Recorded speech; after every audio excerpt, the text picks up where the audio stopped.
Mardi 5 décembre, nous sommes exceptionnellement sur le Nasdaq. On va parler du setup des annonces. Je vous dis toujours, on surveille le calendrier économique comme on l'a fait hier et comme on va le faire aujourd'hui en attendant notre setup. Donc hier, c'était 14h33 de Paris et ici, vous voyez que c'est 8h30 parce que le graphe est en heure de New York.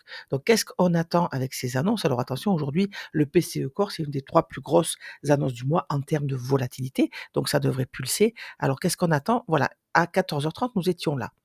Quelle est la liquidité disponible en dessus et au-dessus? On voit bien qu'on est dans cette trend-là. La liquidité disponible au-dessus de nous était celle-ci et en dessous celle-là. Pourquoi? Parce qu'il suffit de se projeter, hein. Donc tout ça n'existe pas à droite du prix avant les annonces. Donc nous sommes dans cette trend baissière avec ce high and low. Et encore au-delà, si on regarde encore un petit peu plus en arrière, sur quoi le prix bute? Sur ce haut ici. Donc ça a été le plus haut de la journée de jeudi.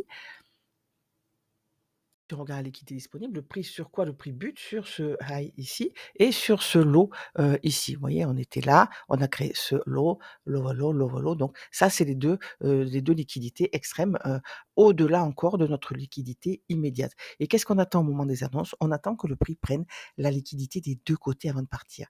Regardez ce qu'il a fait. On a notre annonce, première impulsion vers le bas. Le prix va prendre cette liquidité sans réussir à clôturer en dessous. Il repasse en premium, encore une fois. On va chercher ce qui peut être ici un order block, un petit peu de time distortion ici, et puis on va chercher enfin notre liquidité disponible. Là, on a un low, lower low, et qu'est-ce que fait cette bougie? Elle casse. Donc à ce moment-là, il est, ça fait une demi-heure qu'on a eu notre annonce.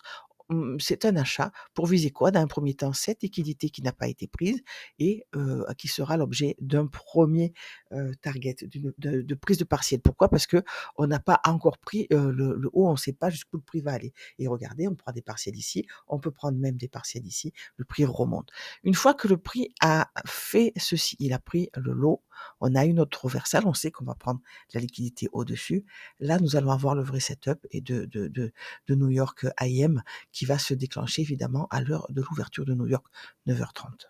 Voilà sur le DAX en weekly avec attention donc ces annonces, 16h aujourd'hui pour le PCE Core US. Cette bougie weekly va trouver sa conclusion aujourd'hui. Il nous reste une journée pour avoir la vraie bougie finie. Donc là, on peut encore très bien prendre une liquidité et puis aller retracer toute cette mèche qui pour le moment n'est pas encore validée.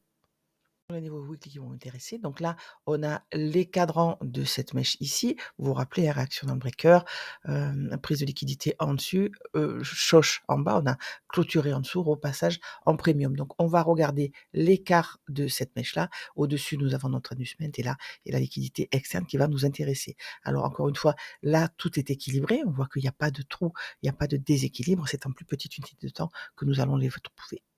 Pour placer le plus haut et le plus bas d'hiver, constatez qu'on a laissé un volume imbalance ici entre la bougie de mercredi et celle de jeudi et que nous travaillons actuellement le bas de notre mèche weekly sur ce niveau 1 qui est en corrélation là avec ce volume imbalance baissier. Donc attention, on veut nous casser chaque niveau avec une impulsion qui nous laisse une imbalance dessus. Ça nous dirait, voilà, ce déséquilibre sur ce niveau de cadran est très important. Il devrait tenir. On devrait aller chercher au moins le niveau au-dessus.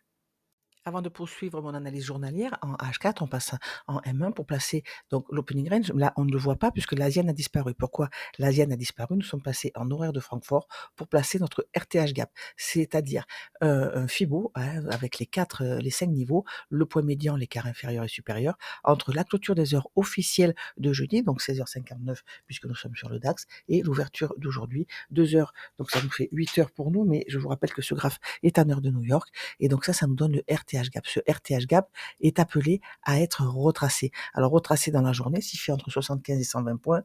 Au-delà de 120 points en général, on y revient, mais quelques jours plus tard. Et en dessous de 120, de 75 points, c'est à haute résistance, c'est-à-dire que nous allons avoir une matinée compliquée. Donc là, aujourd'hui, ce RTH gap mesure 38 points. Donc 38 points, c'est pas beaucoup. On peut avoir vraiment une matinée assez dégueulasse. Diane est réapparue. Pourquoi? Parce que nous sommes en horaire étendu. Donc, on a toujours notre RTH gap qui apparaît derrière, mais on voit qu'il n'y a plus de coupure. On a les horaires de la nuit. Pourquoi j'ai choisi cette imbalance-là? Alors qu'il y a la première imbalance de notre Asiane, elle est ici. Parce que je vous l'ai dit, je cherche des déséquilibres dans l'Asiane qui se situent approximativement sur son point médian. Et pourquoi ça m'intéresse? Parce qu'ici, nous avons un suspension block. C'est-à-dire que c'est une bougie avec au-dessus et en dessous un volume imbalance. Il n'y a pas du tout de corps de bougie. Donc ce niveau-là, va être un petit peu un fil rouge de toute la journée. Le prix aura tendance à y retourner. Ça m'arrange parce que je veux avant de choisir une direction, je voudrais bien retracer entièrement mon RTH gap et pourquoi pas aller chercher mon Asian low. Maintenant, ceci étant posé, on va faire notre analyse à partir du H4.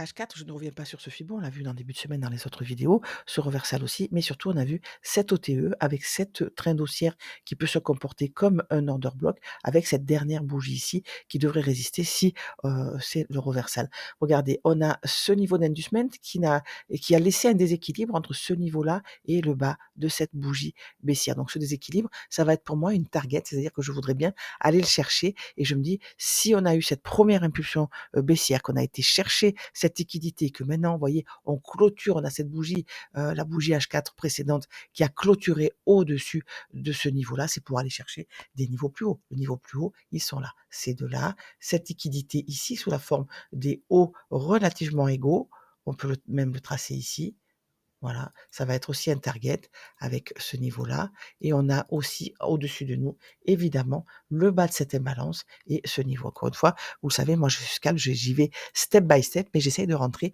dans des endroits très, à haute probabilité. Que nous dit le M15 dans le but d'aller chercher cette liquidité au-dessus, hein, sur ces 2 niveaux-là? Il nous dit qu'on a cassé, l'Asian High, on a déjà pris le plus haut d'hier très tôt et regardez l'opening range en M15 ici, on n'a pas réussi, hein, à clôturer une bougie à l'intérieur. C'est la bougie de 9 heures. Dans 1 minute, nous avons notre open.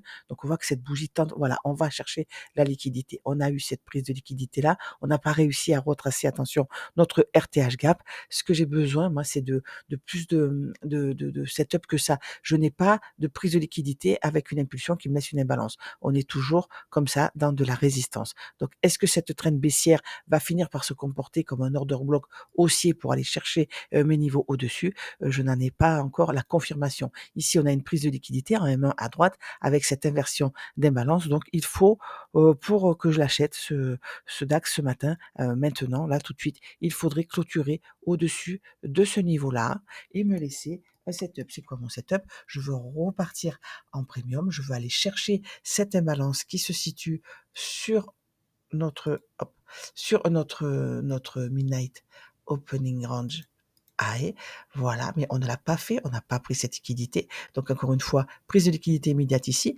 inversion d'imbalance, on repasse en premium et là on est en train d'inverser ce niveau. Donc ce n'est pas pour tout de suite que j'irai acheter mon niveau des 23 988, je vais chercher à m'appuyer sur quelque chose en dessous. Et en dessous, nous avons nos cadrans de RTH gap, notre imbalance ici M15 qui est très intéressante parce que vous vous rappelez, c'est un suspension block et évidemment cette imbalance-là, mais surtout notre Asian low. Au-dessous de nous, si on arrive à clôturer, quand on prend la hauteur, on a ce high and low avec une bougie qui pourrait clôturer en dessous et nous renvoyer encore une fois sur ces niveaux. Mais si on regarde, si on prend de la hauteur, c'est ce niveau-là qui m'intéresse avec un, un excès en ce moment. Il faudrait vraiment clôturer en dessous pour que je fasse baissier. Donc, vous voyez, c'est pas pour tout de suite. C'est pour ça que, encore une fois, je scalpe. Ce que j'attends moi maintenant, c'est que cette inversion d'imbalance tienne pour aller retracer, travailler mon RTH gap en dessous. Et il est tout petit ce RTH gap, donc attention, on peut avoir une matinée très très compliquée. Si je n'ai pas de setup, je ne rentre pas.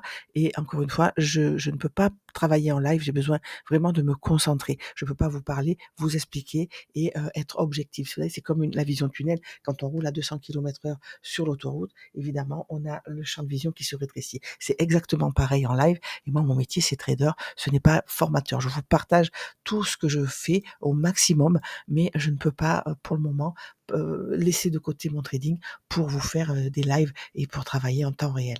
Ça me fait penser que pour le temps réel, on pourrait se faire un live un week-end sur le Bitcoin et analyser le prix step by step, qu'est-ce qu'il fait à l'instant T. Donc là, encore une fois, on a été travailler le Midnight Opening Range Low, on n'a pas réussi à clôturer en dessous, ça m'embête un petit peu, on a bien ce setup-là, mais il est à l'intérieur, c'est de la liquidité interne par rapport à ce high and low. Maintenant, nous avons pris ce haut ici et regardez, on a déjà touché mon premier niveau au-dessus. Donc je vais vous poster cette vidéo, je vais travailler, je vais essayer de partager ce que je fais sur le Discord.